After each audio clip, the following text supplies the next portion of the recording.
newly released video portrays an incident of assault and violence at the hands of police. Viewer discretion is advised.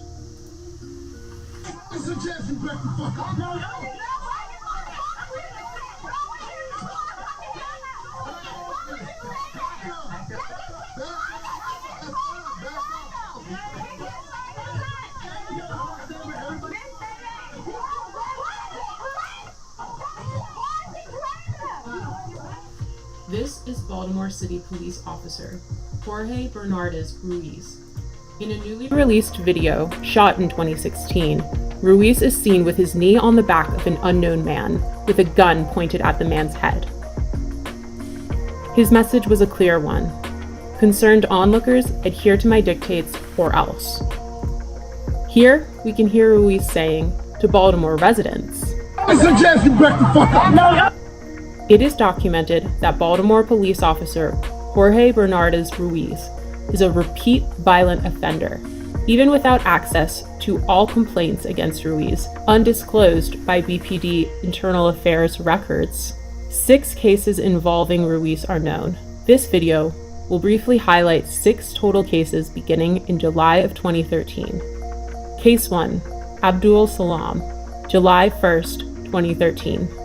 Here, Salam is seen victoriously smiling in celebration after the jury found Ruiz and 2 other cops liable for brutality against him. However, because the trial was civil, not criminal, Ruiz was not fired and he did not go to jail.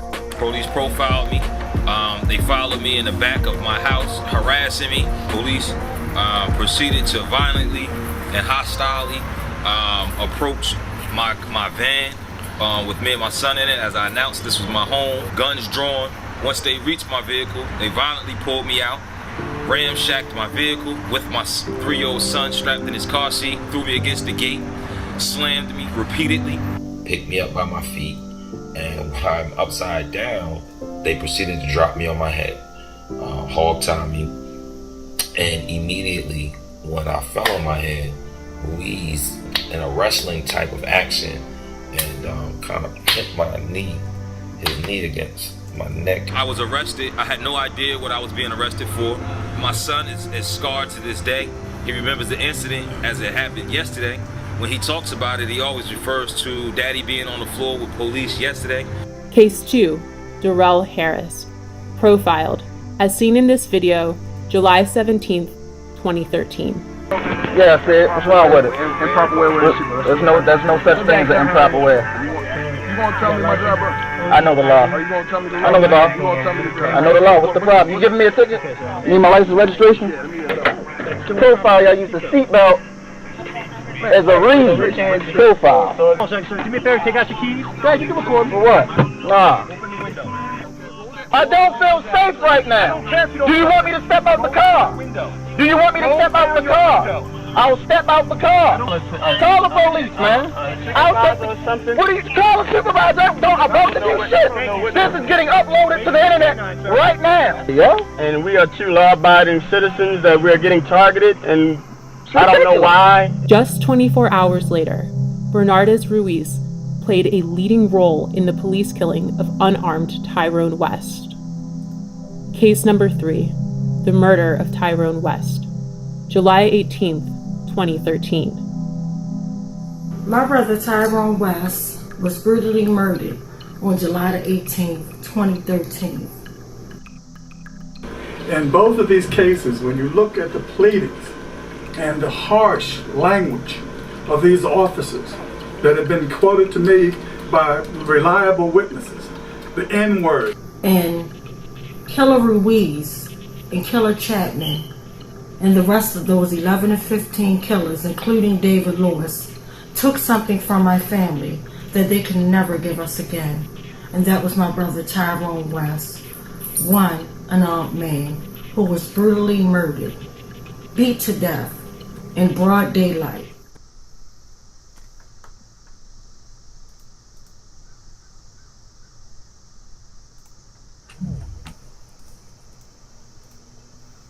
Mic check, mic check. This is West Wednesday number 409.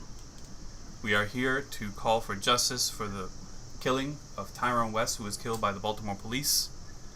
and for all victims of police violence. Mic check, mic check. Mic check. Mic check.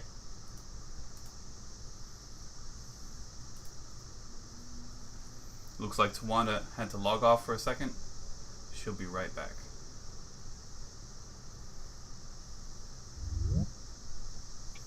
Mic check, mic check. Mic check. Yeah, so guys, check I need you guys to check the link. Check the signal message, because I need you guys to send me the link so our other guests could join us, because he's having a technical issue of trying to, because he said he typed the word in but it's not letting him join. But if somebody could send me the link right now, I can hop off in a few seconds and send him the link, because he's ready to join us now. I just dropped it in there for you. Okay, thank you so much. So I'll send that to him. But as my brother Ben said, this is West Wednesday, week 409. This is a real difficult West Wednesday again, because my family's grieving. So please keep my family in prayer and thoughts. We just lost our queen, and it's really sad. So I'm just asking for prayer. I've been crying at work all day. Thank God for my working family that's been lifting me up. Thank God for you guys that's been praying for me and my family, because losing anybody is hard, especially the person that you love, especially the person that raised you. And I remember when my mom passed away, literally, I remember losing weight. I went into complete depression, but my grandmother was there to support me and make me eat and all that good stuff.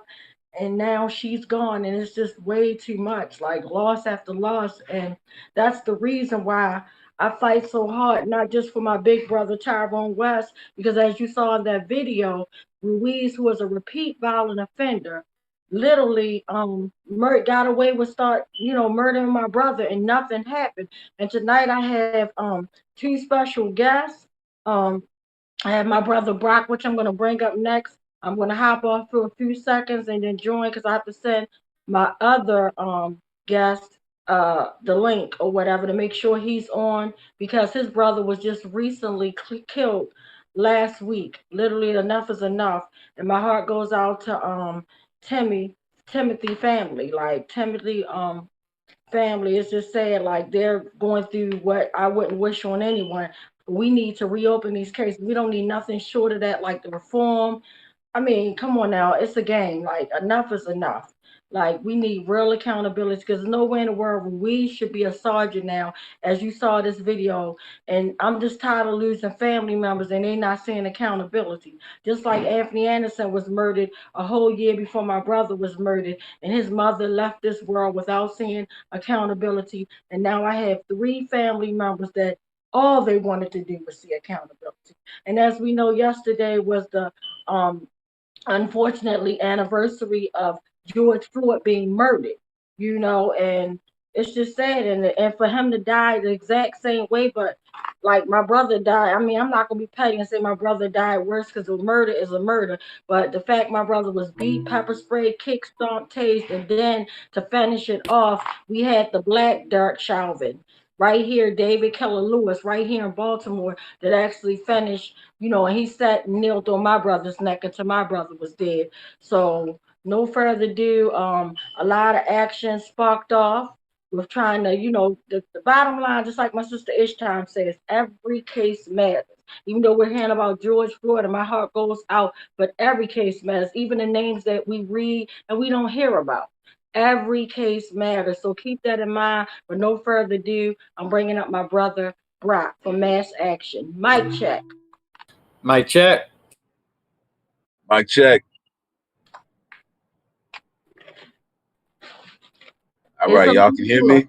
Yeah, we can hear you good. Okay, good. All right, right on. So thank you, everyone. It's great to be back on West Wednesdays. Once again, my condolences go out to Tawanda.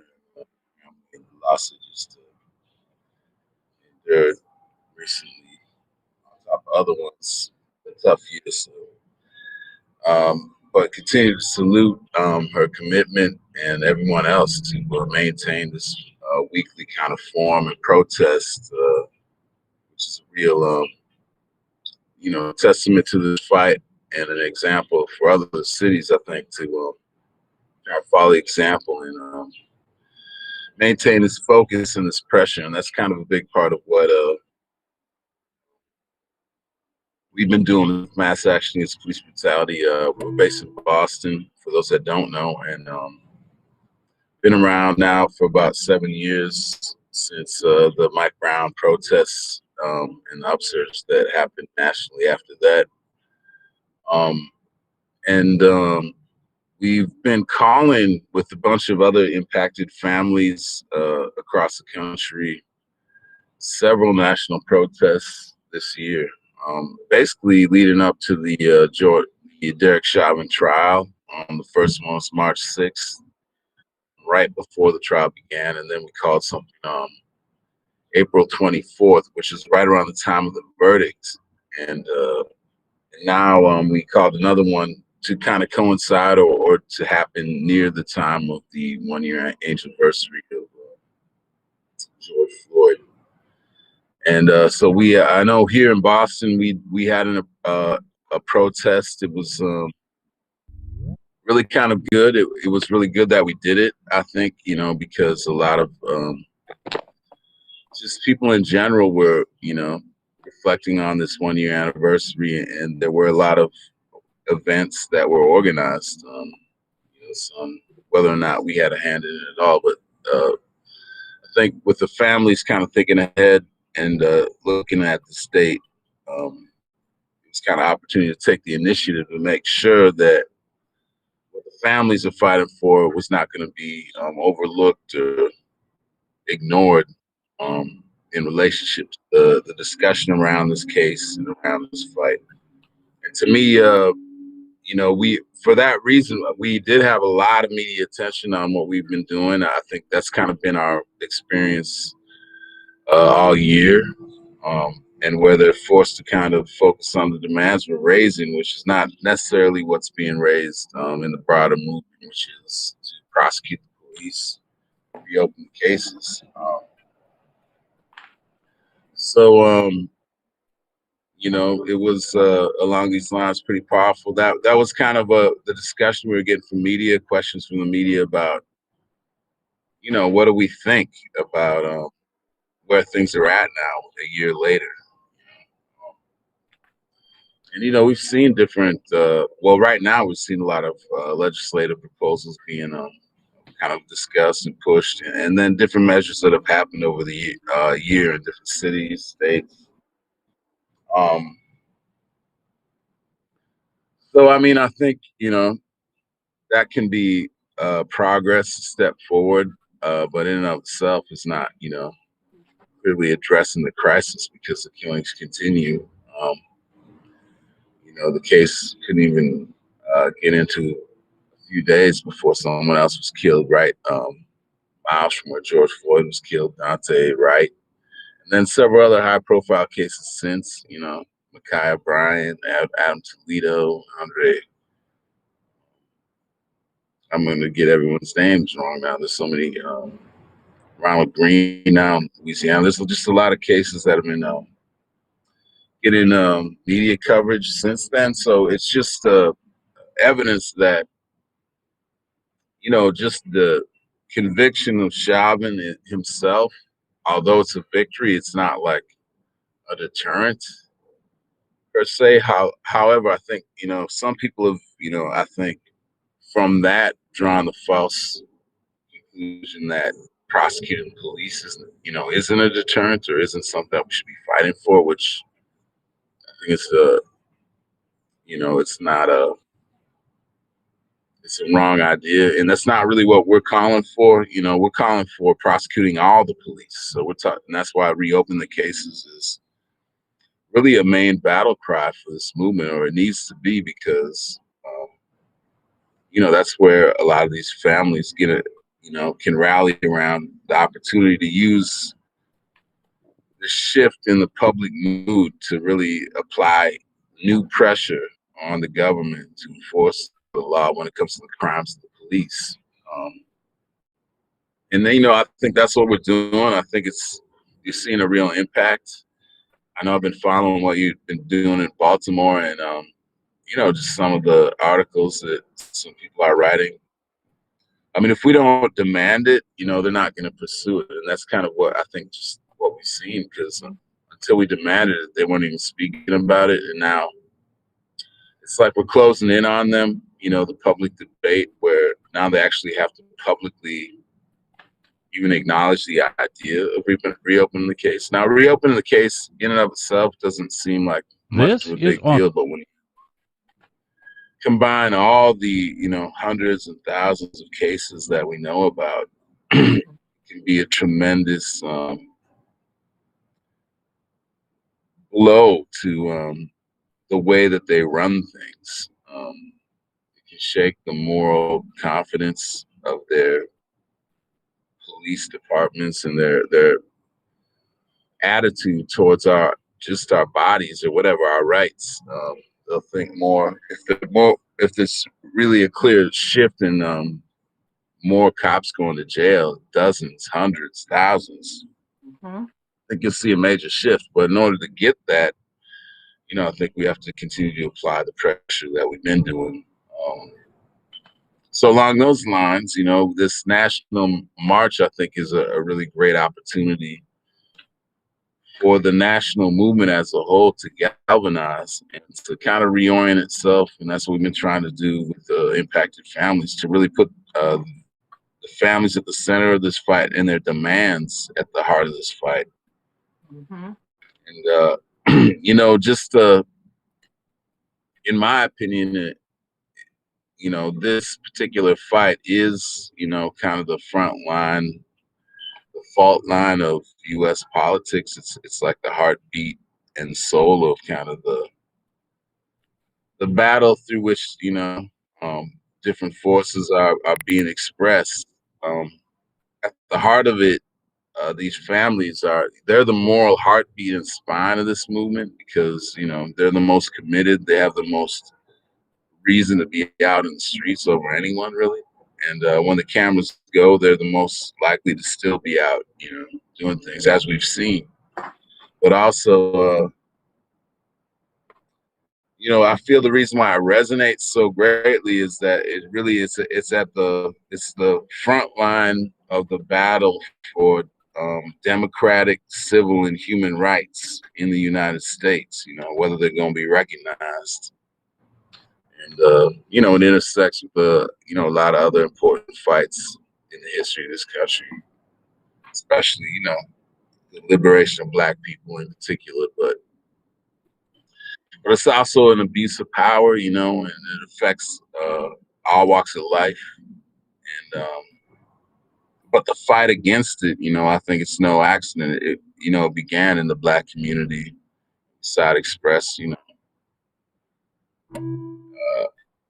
most intensely in areas like Ferguson, like Baltimore, but in general, what this is it's a stance. It's the people of the country are taking a stand to defend the basic democratic, civil, and human rights of their fellow people, or whatever, regardless of race or whatever. To me, I think also, if you talk about race relations or whatever, I think this fight is, the fight where, the genuine forging of real, bonds of whatever, breaking down those divisions is really happening on a big scale, like over anything else that's happening in society. So when we've been answering questions about this, and I'll just wrap my comments up, I really wanted to point to the fact that really, to advance forward what we're not really necessarily, we're making demands on the government, but really what we're doing is we're really appealing to the people, the people of this country or whatever, and more broadly around the world, but to take a stand with us. And that until we saw people take the streets, we didn't really see any progress, any discussions on, these legislative measures that are now kind of being told to us as the end all be all. But I think, the beginning and the end starts in the streets. The 30 million people that took to the streets. It's a historical moment. We should glory in it. We should really absorb the fact that we were part of something very big. And also that those 30 million people are still out there, and beyond that, there's, tens and tens of millions more that were watching, that were thinking about joining us. And I believe, that's the main lesson we need to learn, and also to be encouraged about, is that, regardless of where the state of the movement is in terms of like how many protests or the size of protests and so forth, that, what's really shifted is maybe a greater sense of our own power, that will be a factor in the future of anything that's going to, be any fundamental change in this country. We're gonna need that 30 million to come out again and make itself known and felt. And fighting families are at the front line, the moral heartbeat and spine of this battle for democratic, civil, and human rights in America. And that's what we're a part of. I think it's historical messages to keep pushing in. And I'm very confident that, this desire for change or whatever isn't over or isn't like satisfied or whatever. Like I believe we're going to see more protests, and in general, they have been ongoing. There have been, not necessarily a George Floyd like situation, or there's been certain cases that have captured the attention of the whole country. But in every region, in every city, like it's almost without, a day passes, there's protests around something that happened in that area, in that region. And moreover, those families, they stay protesting, and that's what's shifted too. These families coming together. It's a growing movement. It's growing, and it's our understanding of who we are, where we are, and how we're connected to this broader fight. And I don't know. So I would just say, keep doing what you're doing. We're making real change, and we don't have to judge it by the size of a particular demonstration on a particular day. But they're killing us daily. It's a powder keg. The real question is, the fight to figure out how this mass movement needs to be led, and what direction it has to take. And I believe, that shifted too. Like there's a much more open debate on that than there was 7 years ago, because, some of these groups being exposed for what they've been doing or not doing, vis-a-vis how much money they've been taking in the name of this whole fight. And just, also it's just great that there are new groups in general. That was needed too, because that was a response to the do-nothingism of a lot of the established civil rights organizations that had dominated for decades. And that era is over. We're done with that. Something new is needed. What's needed is, I don't believe, is established. It's not clear to the masses. It's not clear to us per se. I believe we're a big part of trying to figure that out together, and these actions are a big part of that. And this collaboration among families, among their honest supporters nationally is, to me, it's the way forward. But also, it's going to be an avenue through which the rest of society is going to find its kind of a compass. So that's why I call it the front lines. It really, it's about everyone. That's why people feel it like they do, unlike other fights, but it's still, really kind of whatever particular way deeply connected with the individual families in the cities where these events have occurred, these incidences have occurred. So, it might seem pie in the sky, and I'm rambling now, but I'm flowing right now. I got this. But what it is to me, it's a challenge. We have to make history, to actually solve these problems. But the question is it possible? I believe it is more possible than ever, and that's the incredible aspect of this time period we're living in is that we have the ability now to organize on a scale and on a level of sophistication that wasn't even possible, a few years ago. And that, part of the challenge is that we have to stand up with every single one of these families, whatever they are, hundreds, thousands. That means a big effort involving a large amount of people. But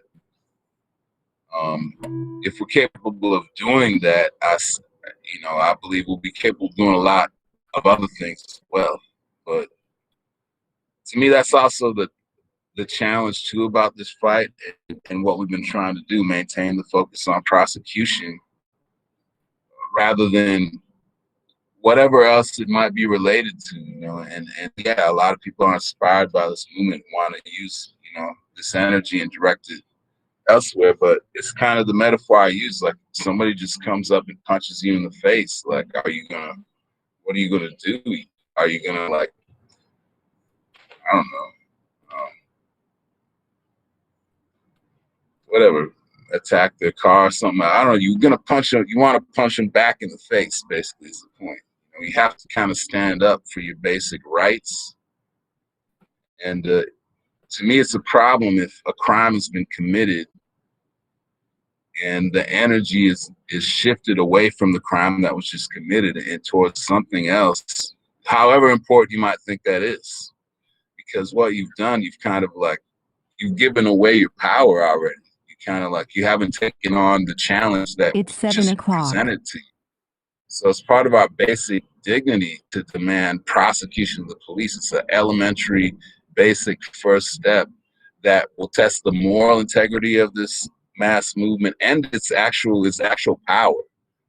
Do we actually have the power to force the government to convict these cops? And not just Chauvin, we're talking hundreds and thousands of cops. Reopen the case. It's not a small demand. It's so big that they don't even want to actually respond to what we're saying, you know what I'm saying? But we're getting to a point where they have to. And you can't measure it in legislative measures, but you can really tell in terms of how the debate is being shifted. We're shifting how this whole national discussion is being discussed. It's shifting over to the immediate action on rights versus whatever, legislative action for future prevention of trampling your rights. So I don't know. All I know is I don't know nationally, but we're definitely seeing that locally.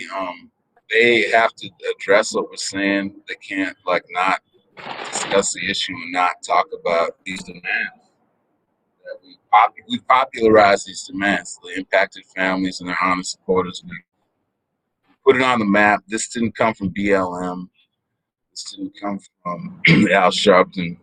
This didn't come from the NAACP. This didn't come from some think tank. This came from grassroots, pure grassroots. People like Tawanda been fighting for years. And but the fact that it's gotten to a point where we can name everybody first and last name from whatever city and region they're from, and to me they represent the heart and soul of this battle. To me, it's the only thing really. Well, it's the most important thing to be a part of right now. If you want to make a difference in the U.S., if you live in here, you really need to be a part of this fight. Support these families where they are, and support these national actions. Help these families come together. Help them find each other, meet each other, and combine their fights. Because in a lot of cases, it's not just theoretical. They really have a practical need to work together because they have a common enemy, whether it's the DA, state government, and definitely the federal government, which we're all going to be there together marching on the DOJ. And it's going to be, I believe, we're going to start to be able to exert more force or pressure on the government to address our demands. Whatever progress we make, I believe, the direction it's going is irreversible. And behind these families are the 30 million and the tens of millions more. And together, we will make history. And, until we win, I don't see how we can lose, if we just stay together and keep marching forward. So I'm done. Amen. So, Brock, real quick, because I have to hop off, but did you tell them about our upcoming action that we got planned for DC? I did, but I'll talk about it again because I was getting real abstract there, but definitely, I mean, it's easier to see on a national level to a certain extent what's happening, and that's this convergence and this kind of upsurge of just the impacted families. From right now, I think and this isn't even the latest update, but as of like a week or two ago now, it's over 260 families from 35 states that have endorsed this action and are planning to go. And we're going to need a lot of help, from especially people coming from far away to, transportation and lodging. And we want, community support to just support the action, to turn out and support. The main demands are these ones behind prosecute the police, justice for all. Every case matters. We're supporting this petition as well to reopen the cases. It's been organized for years now by the Every Case Matters group. I think it's really exciting. And hopefully it's a sign of the times of, how basically how families can kind of take back control of their own narrative in this fight. And to me, for the families, it's personal too, but to me, as I'm not an impacted family, but I just think it's not only it's the ethical thing, but it's also, it's really in the best interest of society as a whole, to be behind these families. It's not like you're just helping an individual family. We are upholding the rights of all. This is a threat to everyone's rights that, like what happened to, Tawanda's brother, like that could happen to anyone, all these cops, utilize someone, covering it up, and, medical examiners involved. That's the other side of it too. I mean, for those who don't think prosecution is radical enough, to me, it is the most radical thing we can push for right now, because it doesn't really stop with the police. If you really fight hard enough, you're gonna fight everyone who's implicated, which is bigger than the police. It's the whole damn system is guilty. Yes. Like the slogan out of Ferguson. So what you uncovered about the medical examiner, in your brother's case, Tawanda, but prosecutors, judges, elected officials. Anyone could get it, if we pursue this to the end. Right now, it's just talk, It's just talk because we haven't, forced enough pressure. But it is enough talk now where they have to talk about it, And also, it's not just the government we're up against. This is a debate in the protest movement. What should be the focus of these protests, and what we should be calling for right now? Because this hasn't really been the center of what people are calling for. So that's another aspect of why we're doing it, why we think it's important to do. So,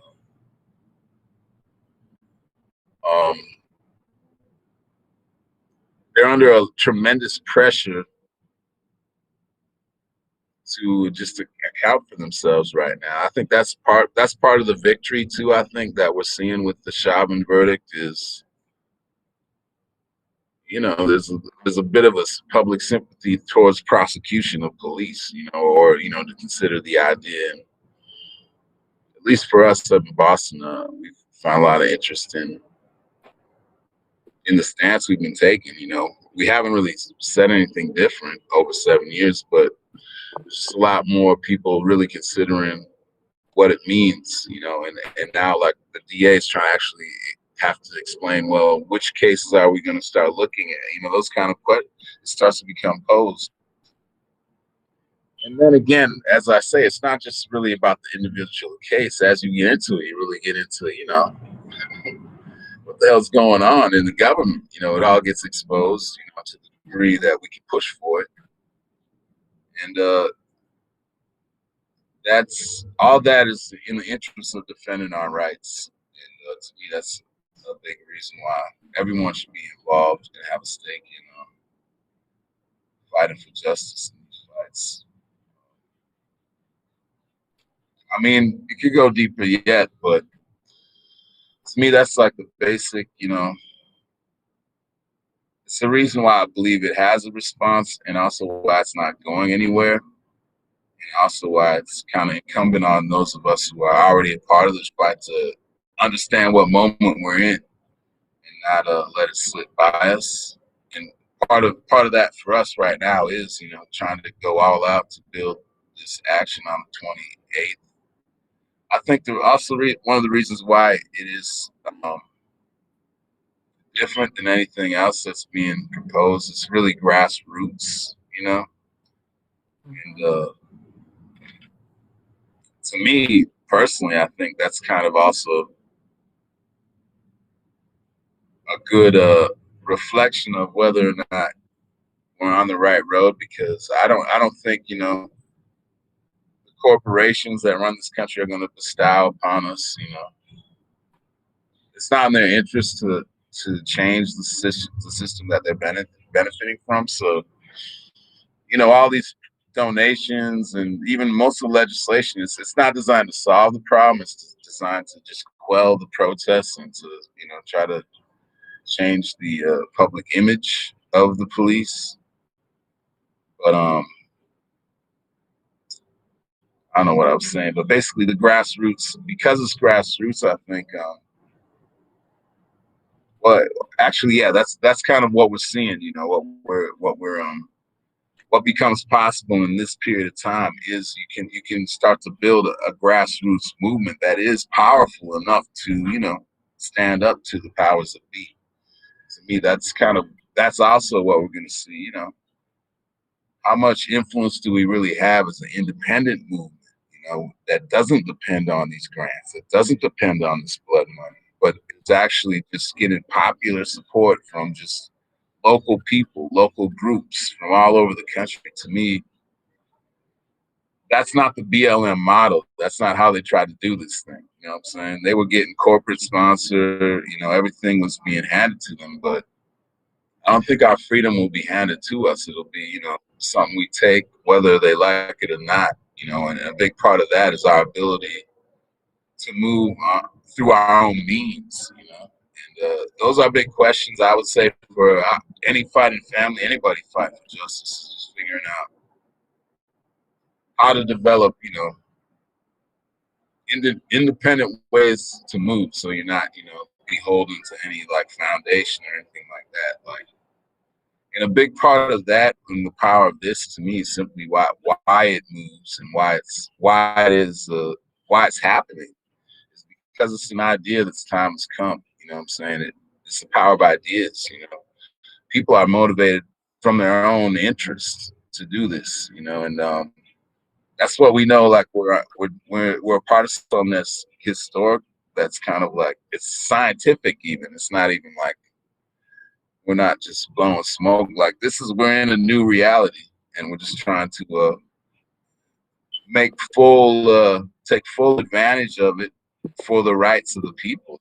This is a time to really make moves, and for families who've been fighting, this is a time to really press, for the rights of your loved ones to be recognized and respected. I think that's kind of the sense. That's the motivation for the call to DC. But it's not about an action in and of itself. Really, it's really about us just coming together as people and learning how to fight. As a historic force, really, because we have that potential. We just don't know how to use it. You know, we don't know how to unlock it. We're figuring it out. And part of that too is, you know, what has to develop, you know, the organizations, leaders, we have to go through a process. Who knows how close we are? But I think in many ways, we're further along than we might realize, you know. Fighting families are everywhere across this country, you know, and a big correction is to get this 30 million behind the fighting families and their demands. And I think we'd see like a seismic shift in the climate, in the whole discussion and debate, and just on a level of thinking and everything. Like that's what's possible, possibly, you know, that's what's, you know, before us, you know, but you know, nobody can just manifest at will what we saw happen the days after George Floyd was killed, you know. But we know that the ingredients of that is still there. You know, it will come again. And in general, we're just getting you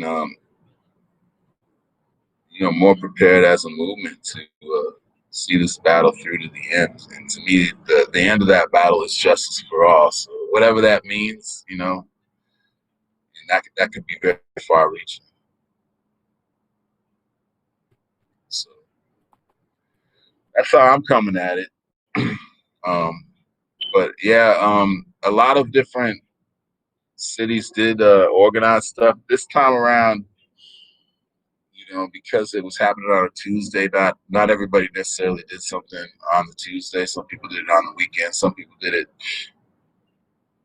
weeks before, because, as I said, like, there's ongoing fights everywhere in different cities and different states. Ongoing fights, you know.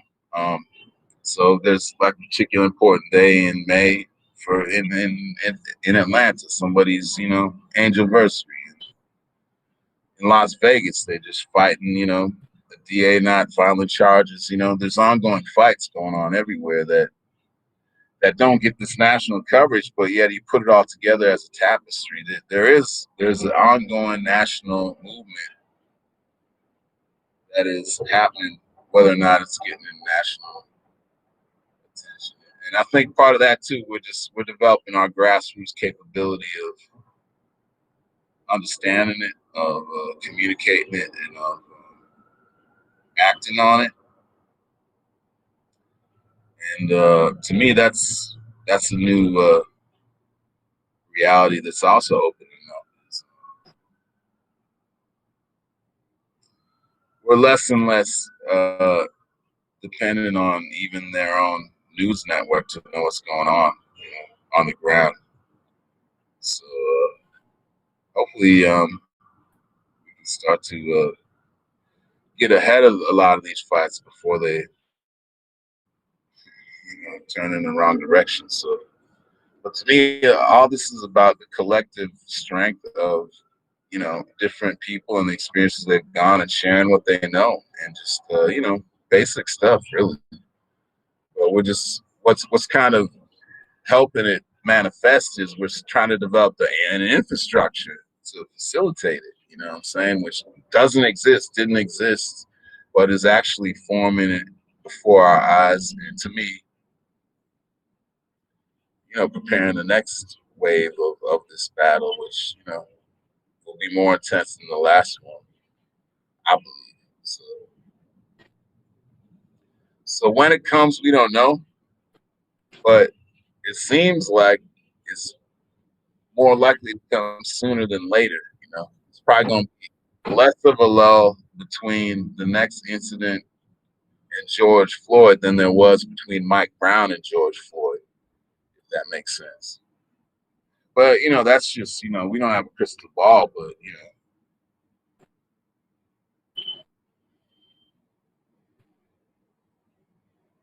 don't have to be too much of a rocket science to see the direction of things. We'll see, you know, who knows? You never know, man. I thought things were going to pop off after Rodney King, so, you know, you never know. But I believe, like, just given everything going on in the country, like, we're, you know, it's a powder keg, you know. And so the one good thing that we can look to is the fact that on a grassroots level through the families. A national movement is being built, and on a firm foundation, on a foundation that's rooted in integrity and on a real fight, not on a theory, not on somebody's whatever. It's a clear fight that people have to fight. Everything's revealed through that, who people are, what they stand for, what a group stands for, what an official, what an entity like the media stands for. And to me, for just on a personal level, that's always been the case with these police brutality fights. Even before Ferguson, you really would get a real good look at who's who in the local government. But what happened is they just never lasted that long enough, and they didn't spread to what we see now. It'd just be a fight in the city for a few months and it died down. You never hear about it. But in the course of it, you would see everything would get exposed. And now we're just seeing it on a national scale, and these fights aren't going away. That's what's different now. And there's a logic to it, justice for all. It might sound tame, but that's a serious statement. That's a real serious statement. You take it serious. So, I think more people are starting to take it serious, but part of it is it's just like this debate discussion. Like people have to begin to see the path or whatever and become convinced that it's worthwhile, or it's plausible, something that we could actually do. Through these families coming together, that's opening up a lot of minds, because it's not just individuals, it's cities, it's fights. Like that's something else. That's communities coming together. It's really, it's not just Tawanda and whatever, Tashir from Minneapolis. It's Baltimore and Minneapolis. When those two individuals connect, that's what we're seeing really. And so this ain't no small thing, really. It's really profound, but it's also profound in a way that it's grassroots, because people might not know who Tawanda is. Might think, oh, it's just a school teacher from Baltimore, not knowing that Tawanda's this like network of fighters in Baltimore. Same with all these other individuals. There's these networks of fighters in those cities. They may not have an official position, but in this movement, they have a very official position and influence, and that's really what we already have. We already have it already. We just haven't declared it to the rest. The rest of the country hasn't caught on, and I think August 28th, you get a better sense of it. But I think we don't even understand what we have, because we're just at the beginning stages of learning how to walk, or to function as a national movement that's rooted in the impacted families. But not just that, but that's rooted in the mass movement, not some kind of lobbyist type of idea, but understanding that in society today, the families have a tremendous moral presence. They're like celebrities in today's culture, and have that kind of influence or potential influence that, I want to say weaponized, but it can be weaponized for good, what I'm saying, for justice for all. It's a factor that we can use to advance the fight. And to me, that's part of what we're seeing is the families are taking control of that, because it's been misused, for somebody else's agenda. But so getting control of the moral authority of the families to guide this general rage, because it's not the families alone can't do it, but these youth in the streets, they need guidance, and they want it, but they don't necessarily know how to judge, what's the best way to go. So now by the families coming together, that also forces people to think and consider, maybe I haven't been following the right, way, and to me, that's kind of what we're doing. We're forcing a discussion.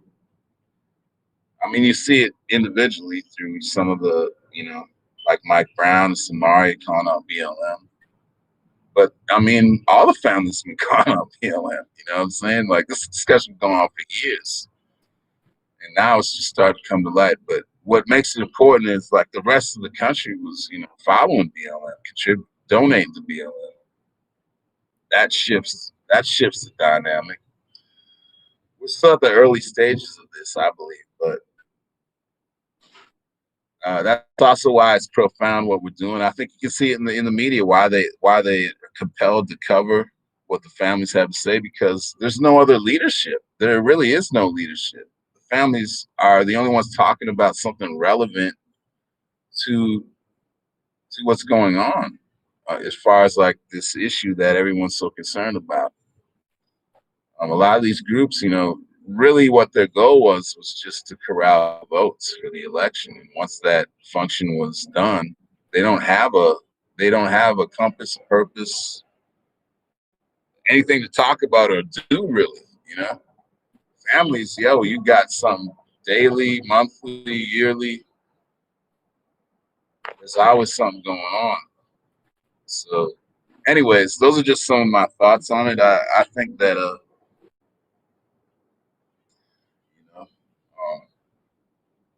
people should get involved definitely, and try to make sure that this is a successful event. If we do, it'll be a victory for the grassroots, I believe, for independent organizing that's going to be more uncompromising towards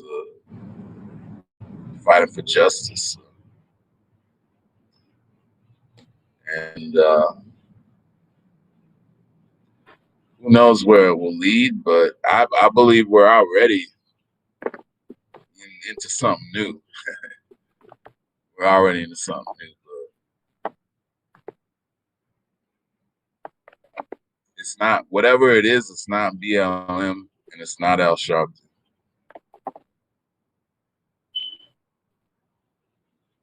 But we'll see. I mean, but I'm going to stop talking because I feel like no one else has had an opportunity to say anything. But just mass action. I mean, that's in the name. That was kind of always been our approach to this fight. I mean, for me personally, it has been for years preceding Mike Brown, and that's always been the problem. Is there has been very little opportunities to kind of mobilize the public for justice around these kind of fights, and now that's changed now in the last 7 years. So to me, that's the one conclusion you can draw from this last period and what people are asking us about 1 year since George Floyd was killed is that protests has a role, an indispensable role in change. And if you want change, you probably should look first to yourself, to your neighbors and stuff before you look to politicians or celebrities or anything like that. And these protests, that's what that means. It's just regular people taking the streets, demanding change. And there was a long period where protests were kind of seen as passe or ineffective, but I think that's largely been debunked over the last 7 years. But you still hear it now. But there was a time period where when you thought of protests, it was kind of a mythology from a bygone era. Usually people say the '60s or the anti-war movement, but there wasn't much going on that lasted very long. It's the '80s and the '90s, the early 2000s. So it's a glorious time for us. I think that there are protests. It's a feature of U.S. life. And to me, that's the only way we're going to see change if we still get people out in the tens of millions and force the government to do what we needed to do. But all that's talk until you have the ability to mobilize tens of millions. Once you can do that, then you're not just talking. Then we're not just talking. But we'll see. We'll see what happens. I don't think we're done yet, though. All right, that's 28.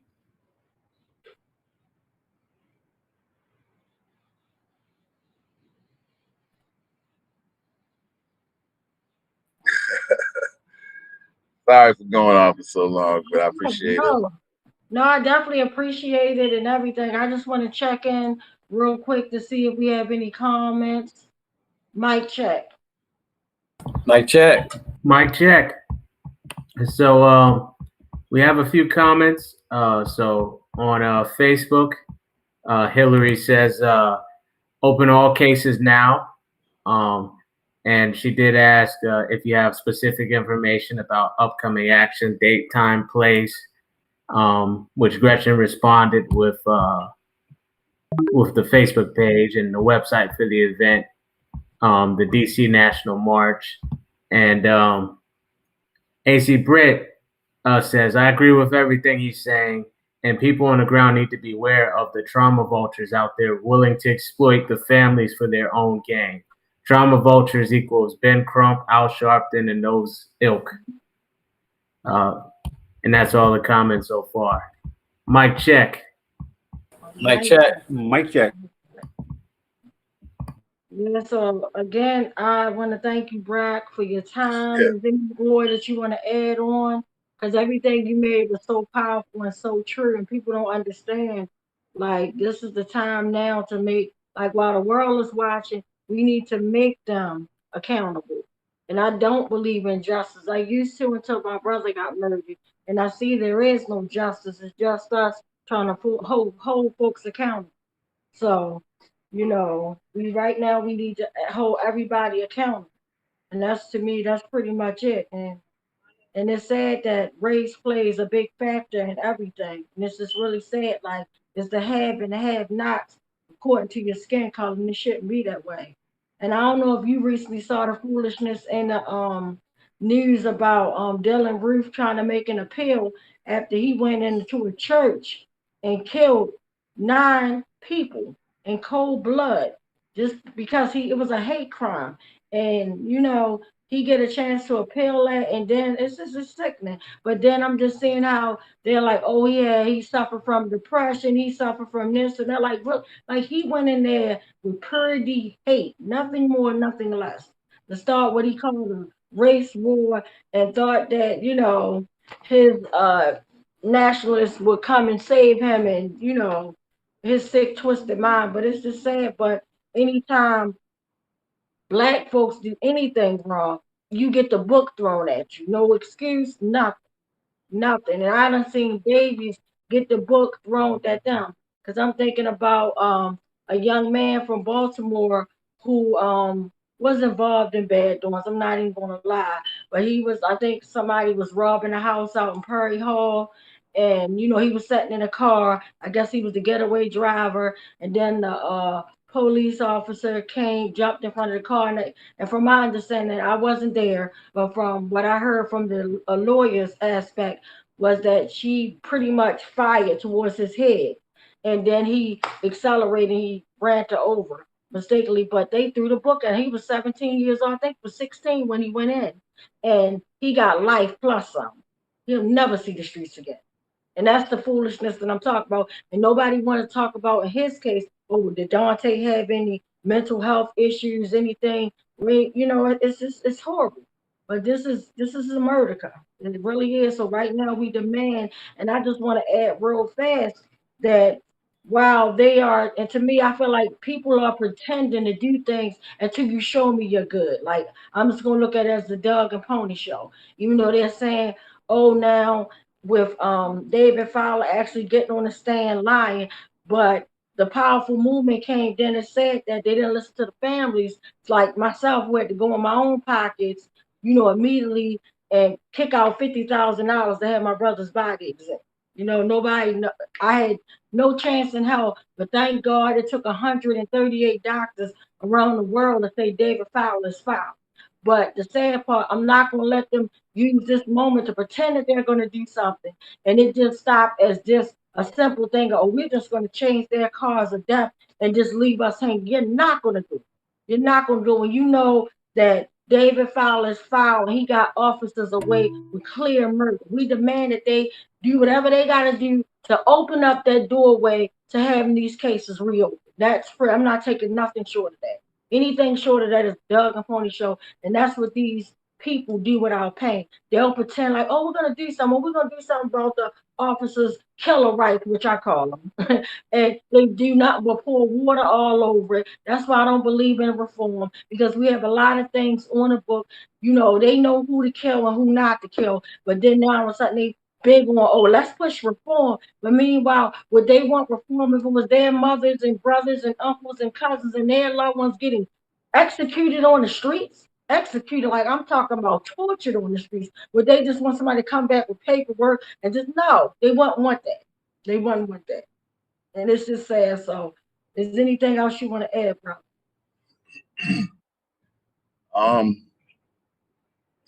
I would just say that, yeah, I mean, I think now is the time. I mean, we are living in a historic moment. So, especially for the fighting families, if you're an impacted family, I really think you're never going to have a better time than now to reach out for solidarity, whether it's from other families or just from the community as a whole.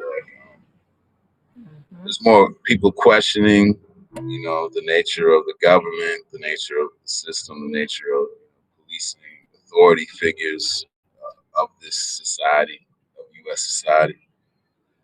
And for anyone else, who's been paying attention, concerned about what they see and want to get involved and be a part of change, real change, and making history, I mean, join this fight, join what these fighting families are doing by taking a stand against the government, exposing the crimes of the government and demanding immediate action. I don't think there's anything, more righteous you could do with your time. If you consider yourself an activist or something like that, to make a difference where you're at. Now, that's not to say that we don't take a stand wherever any injustice going on around the world. There's a lot of atrocities going on, but if you're not taking a stand where you're at, where people are around you, like you can't really take a stand for George Floyd outside of Minnesota, Minneapolis. You don't live there. You're not taking a stand with the families who were killed in your state, in your city. It's just the basic obligations I think we have to do the right thing, and shouldn't really even have to explain it to you. You should already know. Really, just about common sense.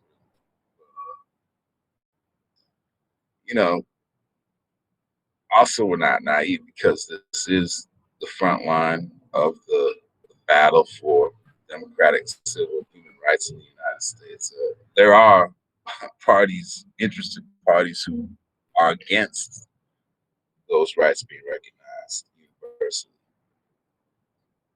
or certain people those rights recognized, and they operate too, and I think that's been part of this the whole time. We're not fighting a fair fight, never have. But the one thing that we have over what we're up against is, one, we have the truth, and two, there's just more of us than there are of them. So if we begin to wake up and begin to unify. We just have inherent superiority over all the machinations or whatever, all the weapons arrayed against us. We have imminent.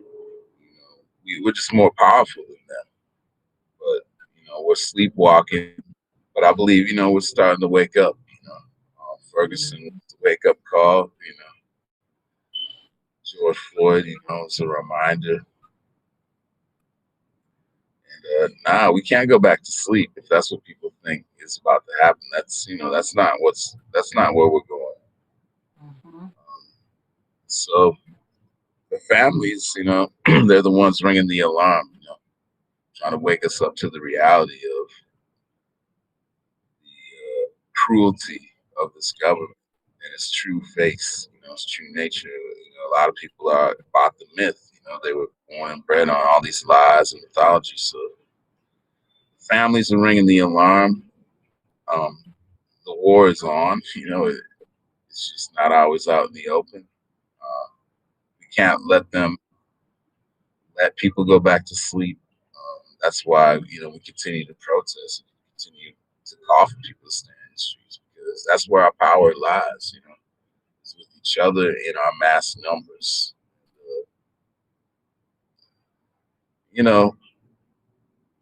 I'll hedge my bets with this fight. Being that guiding light again. That's going to be the galvanizing thing that brings the tens of millions out in this country. So that's why I'm heavily invested in it. That's why I think everyone else should be, because we kind of got the government on the defensive. We're calling it out. We're exposing it, and we may not hold power, but we are shifting the narrative, and we're winning over hearts and minds. Pretty soon we're going to be able to exercise what that means, which is,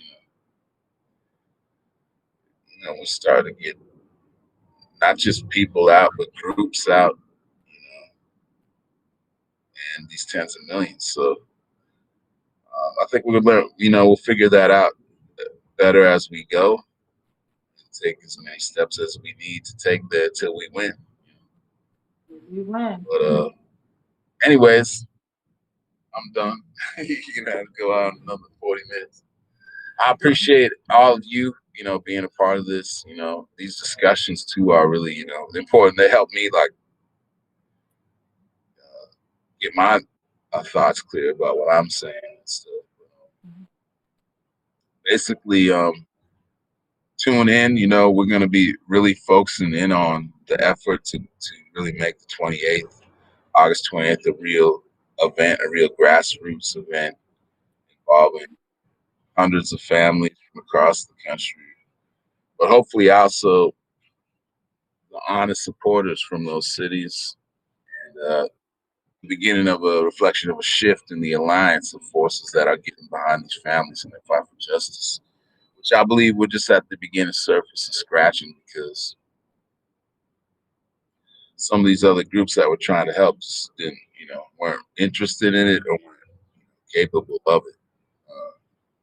But there's a lot of sectors of society that really have not gotten fully behind these demands to prosecute the police and reopen the cases.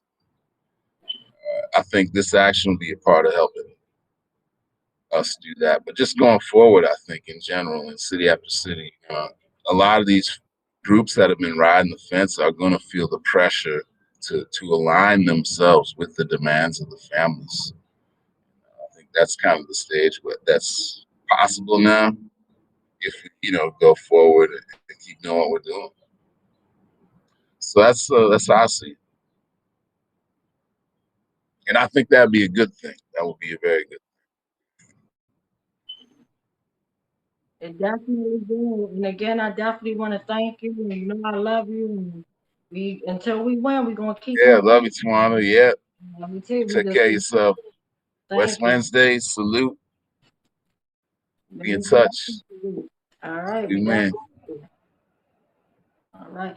Quick, Marcellus, did anybody have any more questions or comments for our brother before we move on? I have one question. This is Bill. One of the freedom fighters from LA supporting the family of Alex Flores sent a note recently and asked how can they jump in and help build for August 28th and help with the planning and fundraising. They have to raise a lot of money to come east. So what's your advice, Brock, for that? Right. Well, the first thing is they should sign the registration form if they haven't. I don't know if you have it here. I can try to leave it in the chat, maybe, but to endorse the action, and then they'll get the communications because there's been national Zoom calls. Just join the Zoom, but also they could just I guess you could email. It'll be a good email. The Justice for All at MAAPB. Justice, the number 4, all, MAAPB.org. We do have an FB event page too, but I know there's going to be a lot more social media things happening. So that would be the first step. I know there's different efforts in motion in different areas. So I'm not totally up on what's happening in his neck of the woods, but he's not the only one from California trying to go. So we're encouraging definitely folks locally to work together. We're also, trying to see what we can do nationally, but the main thing we're trying to fundraise nationally for is just the basic logistics of doing the event itself that day. But depending on how fundraising goes, there might be possibility. Thanks, Brock. That's best I can say. But yeah, definitely get involved. Yeah, it's gonna be historic.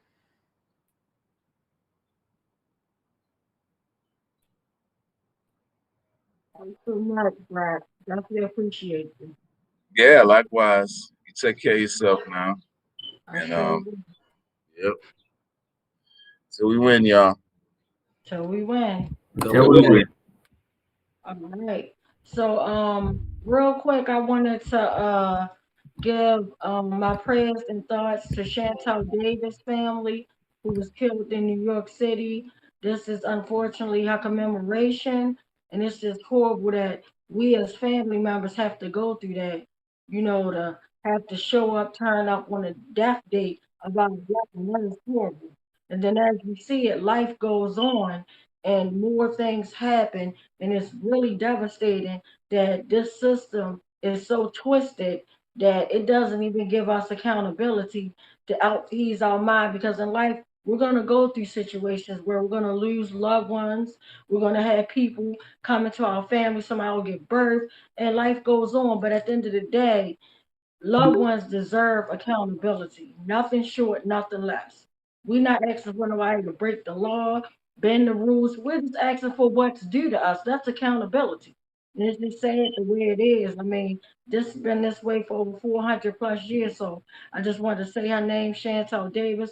I wanted to uplift Michael Brown's family, because Michael Brown Michael Brown Jr. birthday just came up. I think it was one day last week. There's so much going on. And then over the weekend was my brother's 52nd birthday. Like, he should have been here on Earth celebrating, or even being on Earth not knowing that we were getting ready to lose the most precious thing in our family. And every life is precious, but our queen of our family, should I say.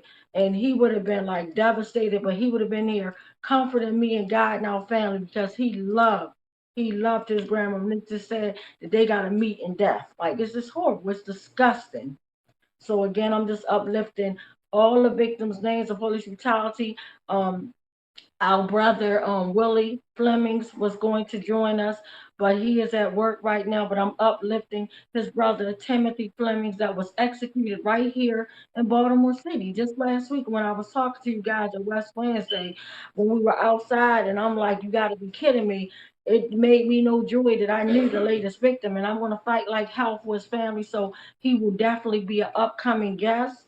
You know, he tried to join, but he was having technical difficulty. Plus, he's at work. But he was going to jump on, but I'm going to uplift his brother's name. But I'm definitely letting you know that I'm praying for Timothy Fleming's family. So Willie, his brother, will be joining us. His big brother will be joining us in the upcoming weeks, days, or whenever he can. But meanwhile, like I said, a victim is a victim, because the thing is, don't let the media twist it, and then it's just the book closed. They love to close the book, and they love to show fake tales. Like they show, just like think about when Corinne Gaines was executed.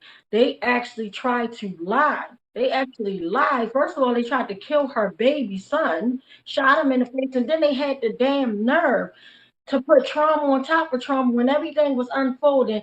They made it seem, the media made it seem like, well, we don't know if Corinne Gaines accidentally shot her baby in the face. They knew damn well she never fired her weapon. But that's just how sick and how freaking twisted they are. And then her execution was caught live on Facebook, and they cut it. And then they want to show the sick side of the officer telling this BS, oh, just let me talk to you. But meanwhile, the mother, her father, family members are outside, like, let us talk to our daughter. And they like, you know what, I'm tired. Ruby was like, I'm tired of it. I ain't letting nobody talk nothing. He executed. He knew that's what he wanted. Corinne's gained blood. That's what he wanted. That's what he wanted. He would have took out anybody else in the house. They tried to wipe out the poor baby. And his birthday just passed. It is just sad and disgusting what they're doing to us. I think about India Kagan, who was executed. Her and her children's father. And they could have killed the baby, left the baby, with a disability. They don't realize when they kill our loved ones, they kill a whole goddamn family. And all I can hear was my grandmother, and this will make me fight like hell. And this is the reason why I'm on here today. Even when I felt like staying in my bed crying. I didn't even feel like going to work, back to work today, because I'm mentally not ready. But the kids give me joy, and I'm going to do my best. I'm always being professional before anything. It's like I'm a mother before anything. I'm a professional before anything. I'm going to do my job. And the babies help me because they're some beautiful spirits.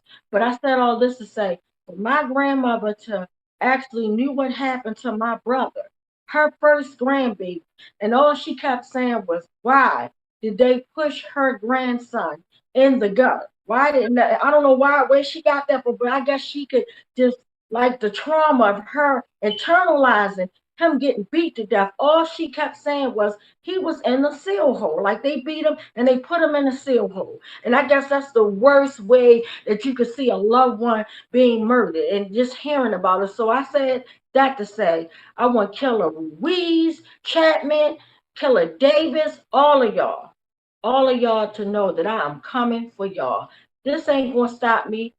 Y'all see, no matter what, I get this strength to pull up, strength that I don't even know that I have, because I'm sick of y'all killing our loved ones. And it's not just about my brother, it's about all the brothers. It's about Timothy family. He was enduring this pain. And like I said, that part about don't believe the media, because the media will just show that little clip of him having a damn knife or whatever, and then they'll just cut it and make it fit. That's all they do is make it fit. But if he was a white man, trust and believe me, he would have been here. If they would have just had to tase him real quick or talk him down, how you gonna talk nice? And I saw that sick video. And then you got the mayor, and you got the commissioner standing there justifying that BS. But if it was their brother, their loved one, they wouldn't be saying that us. They wouldn't be saying it. So I said all that to say, they can act like house Negroes all the hell they want to. I don't have no filter. I don't care. And yes, I said it.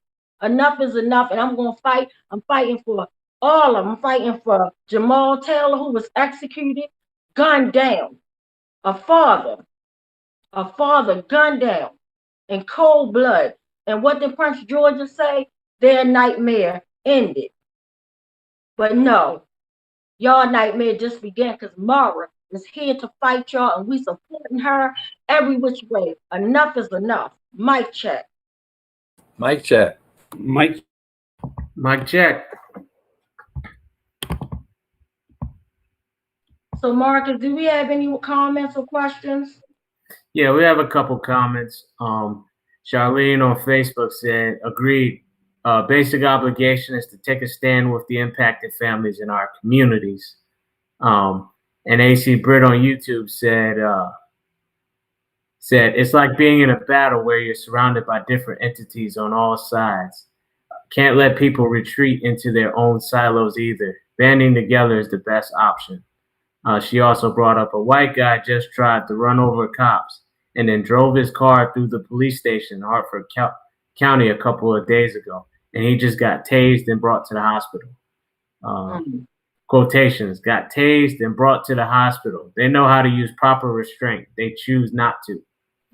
Mic check. Mic check. Mic check.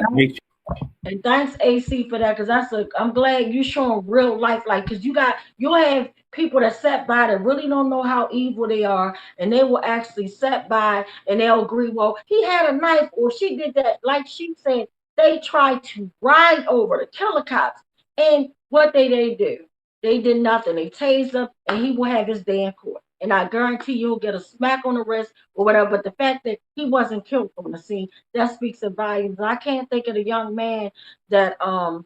Hillerback used to always talk about, but they lied. He was at the shopping center going shopping for his grandmother. I'll never forget this. And I don't want to say, because I'm horrible with names, so I don't want to say his name wrong. But it was a young man going shopping at the grocery store. I think this was in Perry Hall somewhere, but he was at a shopping center and somebody called the police or something. It was off-duty something. But anyway, he wound up getting executed, and they said, oh, he tried to ride us over. They killed him on the spot, lied about it and all. So I'm saying, like, enough is enough. We're not stupid.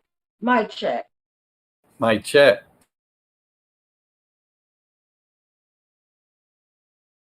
All right, so if we don't have any more questions or comments, I was wondering, even though I don't like hearing any sad lists, God knows that I have enough of sadness. It's just horrible. And I want to give a big shout out to my sister Erica, who came down, and everybody last week. And also, I want to let you guys know a big shout out to my sister from Runners for Justice. She is actually doing a big event this weekend in honor of my brother and trying to get his case reopened. Do anybody have any information, like details about what our sister Gretchen is trying to do in order, and well, her and Runners for Justice, they're doing a big event this Sunday for my brother. Anybody can explain where the meetup point is, how we can support our queen sister? Mic check. I believe it starts at 9 a.m. And if you go to Runners for Justice on Facebook, they'll have all the details right there. I don't remember the meetup spot. The meetup is at City Hall, and it's a 1.5 mile walk or a 3 mile run, whichever you feel better about doing. Awesome. So if any and everybody know it's a Sunday morning, I know folks got church or just want to be with their family, but if we could come out and support our queen, or if we could tune in and follow her, show them some love and support. And I know Charlene is going to be there with her cousin. And a big shout out for Charlene, because Miss Smoke, aka Miss Smoke, she's always supporting everybody. Like, she does stuff behind the scenes that we don't even know about. Like, I'm like, where the hell she get the time and the schedule from to do all that stuff? Like, she's actually out with Ceasefire. Then she'll flip from Ceasefire. She's be the Runner for Justice. She's at West Wednesday. Then she'll turn around. She's with our brother JC, helping feed the homeless, volunteering her time. You go, Miss Smoke. That's all I gotta say. Mic check. Mic check. Mic check.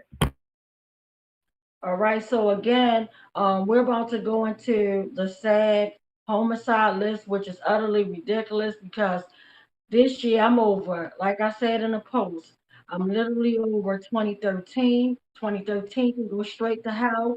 2020 can go straight to hell. And I'm sorry, 2021, like, it's been kicking my family hind parts. And then we ain't even get into it. And I'm not even going to isolate my family, because other families are going through stuff too. And like, for me to always hear about a murder victim daily, somebody getting gunned down, and then literally it's from babies, like, victims don't have a age range. Like, it's just sad. Like, nobody's safe here. Like, well, some people are safe, but mainly my people are not safe at all. Like, nothing's being done. And a big shout out to my brother Kenji, who basically, is writing and reporting on the homicides daily. He does this daily, every day, and he tags on, the mayor. He'll tag on different people. He'll tag on the commissioner, and sometimes he say things to them, that from the heart, it may come off rough, and he cares about our community.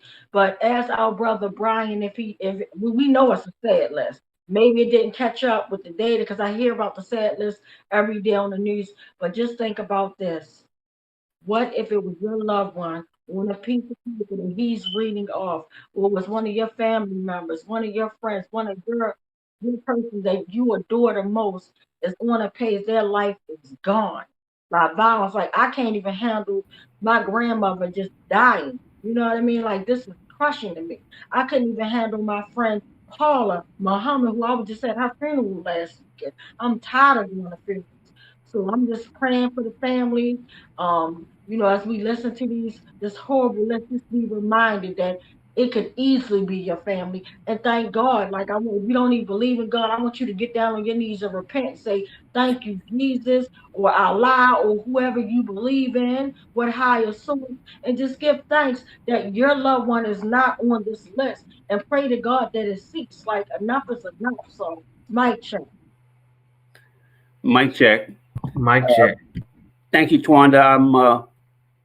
I have the list, and I want to read that, but I also want to kind of we're in kind of a powerful point in time right here, and I want to sort of bring that out because this Friday is the 125th anniversary of the lynching of a man in Ellicott City by the name of Jacob Henson. And he was lynched 125 years ago on Friday. And of course, Monday was the 100th anniversary of the Tulsa Race Massacre. And so, these names that I'm reading off and these police violence that we see, this is all part of a thing that is it's a big river, and it goes on. And I think we need to place ourselves and appreciate that in history. It's 8 o'clock. And we also need to say that like with George Floyd, and these were the biggest protests in history that came on. And so there is positive stuff that's going on. We got some laws passed, and coming up fairly soon is Juneteenth, and June is Pride Month. So there are positive things for us too. So we need to both be aware of the hard things that we face and also be aware of the reasons that we have to give each other joy. And so I wanted to make that point. And then I wanted to say a little bit because of Timothy Fleming, and he's the first person on our list this week, because I watched the video and it was hard. It was heartbreaking. But I know, I could hear people saying, oh, well, what were you going to do? Just let him kill that woman. And I think that what we need to remember is that that's not the right question. Because when we wait until, our community is racked by poverty and trauma and misunderstanding and anger and violence, and then we call someone in from outside of our community to deal with the violence, not the poverty, not the trauma, not the anger, not the failures of communication. We only call that person to deal with the violence, and then by being more violent, then that's just insane. We're just setting ourselves up for more pain somewhere down the line. And what we're calling for when we say things like defund the police is for a world where, like, a policeman does, like someone who is called and says, oh, there's a problem here. Those police arrived. They didn't know that man had been behaving, violently in the past couple of days. They didn't know who he was. They went upstairs, and there was a person there trying to talk him down. They didn't know who he was. They didn't work with this community at all. The failure that that represents is a failure that goes back months and years, and that's where we need to be addressing. And if anything is on our community, it's that we need to be reaching out and doing that early work. And that's no excuse for the state not being there to support that work. But I think that, we need to see that when people talk about, oh, well, what are you going to do about crime? The problem is not the moment of a crime. The problem is everything that leads up to that. And that's where we need to be. So I'm going to read the list, and I'd like you all to echo those names back to me if you could. And just, as Tawanda always says, think of each of these people not only as having a network of people who love them and are going to miss them, but think of them also as a whole string of events that led up to whatever killed them did not spring up out of the ground from nowhere. It was part of a process, and that process is the violent empire that we live in, and that's what we struggle against. And that's what makes it worthwhile, is that we know that we can win. So to begin with, Timothy Fleming, 49. Timothy Fleming. 49. Ronald White, 40. Ronald White, 40. Orlando Smith, 27. Orlando Smith, 27. Emmanuel Holly, 18. Emmanuel Holly, 18.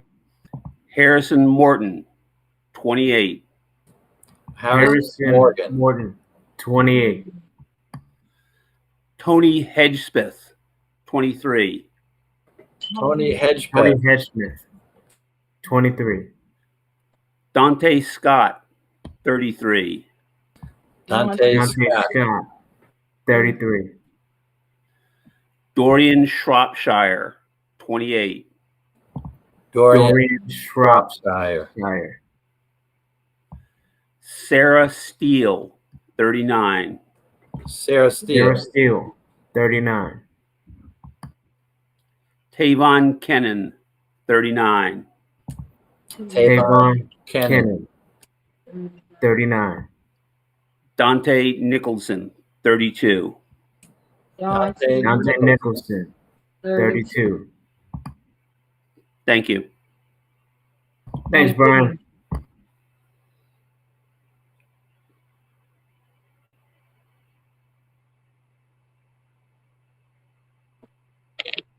Mic check. Mic check. Mic check. So, do we have the other set list, Uncle Bill?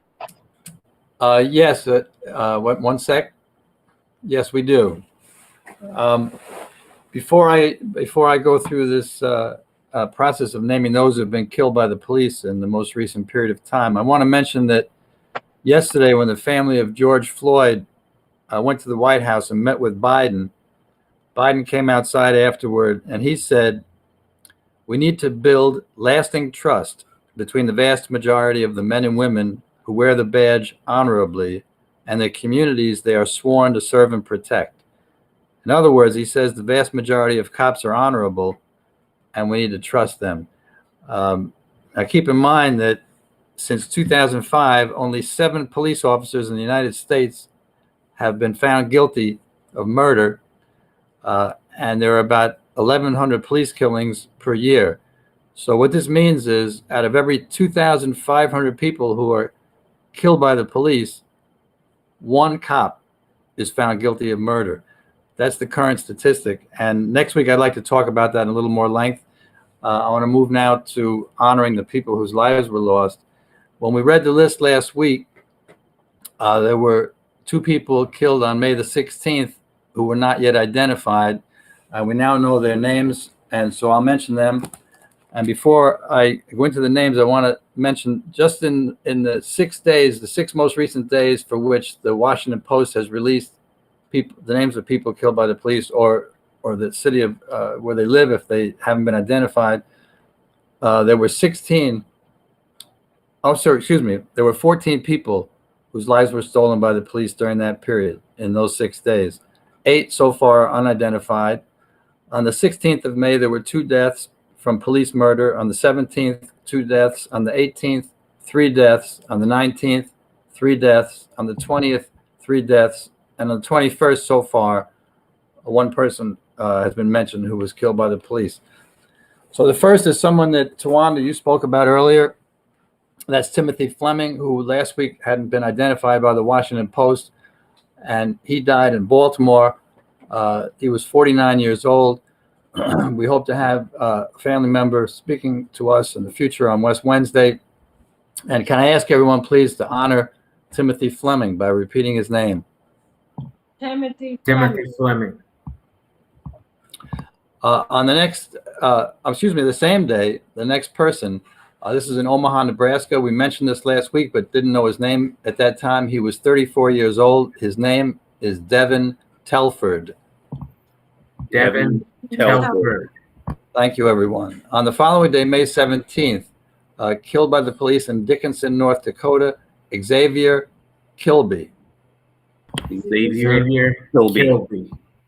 And I neglected to mention he was 35 years old. On May 17th, again, 32 years old, killed by the police in Peoria, Arizona, Garrett Shepard. Garrett Shepard. Unidentified at this point, killed by the police in Decatur, Georgia on the 18th. I'm sorry, we cannot uplift his name. The same is true on the 18th in Montgomery, Alabama. Same is true in Rogue River, Oregon on the 18th. Same is true in Eaton County, Michigan on the 19th. Same is true in Denver, Colorado on the 19th. In Champaign, Illinois on the 19th again, 24 years old, killed by police, Darian Lafayette. Darian Lafayette. Unidentified at this point from Washington County, Virginia, killed on May the 20th. This was a man, I'm sorry that I'm unable to honor him by repeating his name. The same is true also on the 20th in Pittsburgh, California, 31 years old, not yet identified. Also on the 20th in Manorville, New York, another man shot and killed by police, unidentified at this point. On the 21st in Albany, Georgia, famous town in the history of the civil rights movement, unfortunately still dealing with the intense racism of police brutality. 23 years old, Courtney Warren. Courtney Warren. And that's the end this evening of people whose names we know or don't yet know, but at least the cities they had resided in. And if we can think about them and just realize how important this struggle is, that would be very good. Mic check. Mic check. Mic check. Do we have any comments or questions, Marcellus?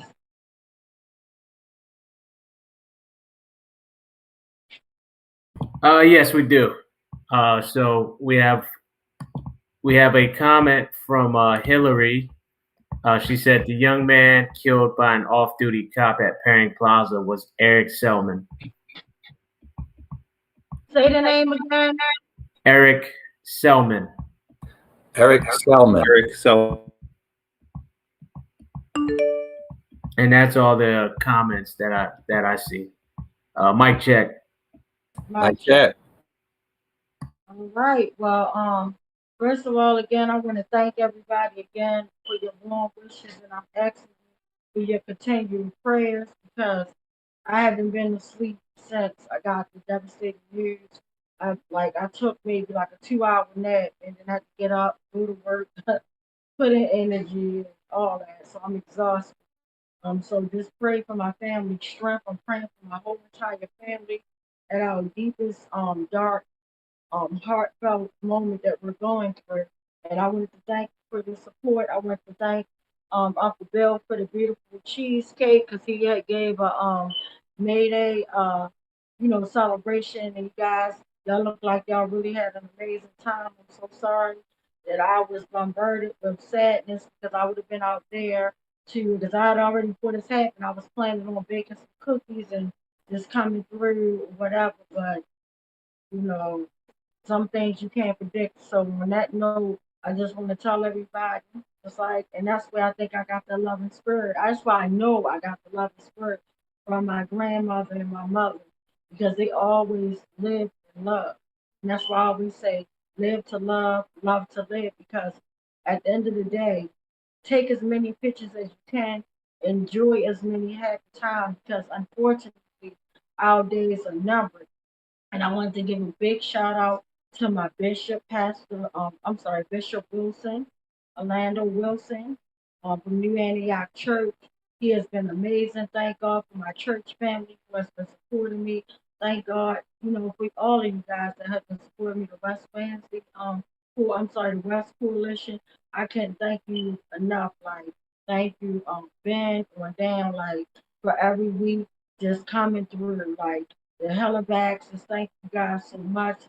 Keep us in prayers, because sometimes you could be doing things and you're like, why am I doing this? Like, but I just kind of, I pray every day, and whatever God tells me to do, I kind of do it. Sometimes, even if it don't make sense, I'm like, okay, get this money and put it in your savings account, not knowing that you would need it to contribute to my family.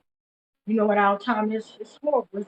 It's horrible, but not knowing that I was going to need this money to, like, have a family meeting and get a nice dinner delivered for my family, and just, it's just crazy just how life works. So I'm just, on that note, I just want to tell everybody, enjoy your loved ones while they're here, because that's all you're going to have when they are not here anymore.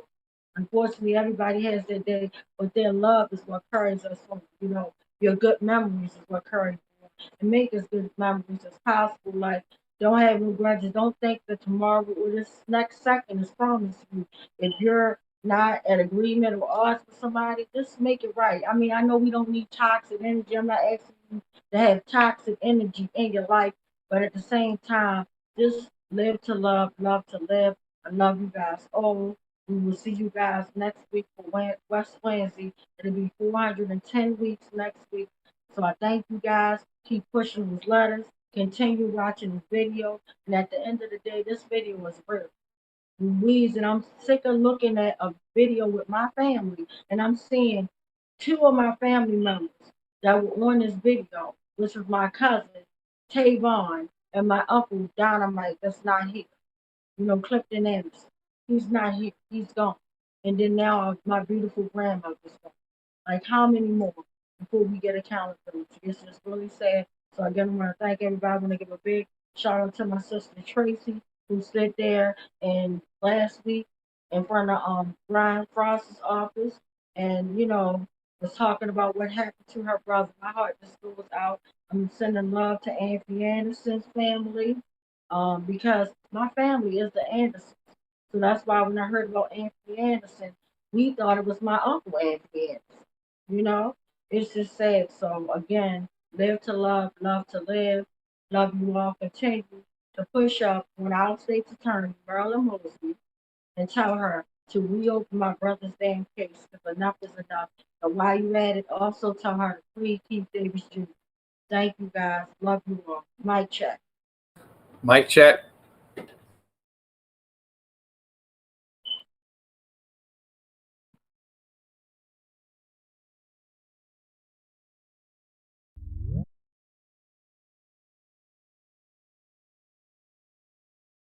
And Mr. West begging for his life, and Mr. Salam begging for his child to be excluded and comforted from what was taking place. Not for himself, but for his 3-year-old child. Case number 4, Adina Britt and family, September 10th, 2015. My name is Adina Britt, and I wanted to submit a 30-second testimonial that Jorge Omar Bernardez Ruiz is one of the 11 terrorists that came into my house performing a home invasion in September 2015, terrorizing my entire family and even holding my 12-year-old son at gunpoint. He needs to be stopped. Case number 5, unidentified arrestee, assaulted in 2016. I suggest you back the fuck up. No, why you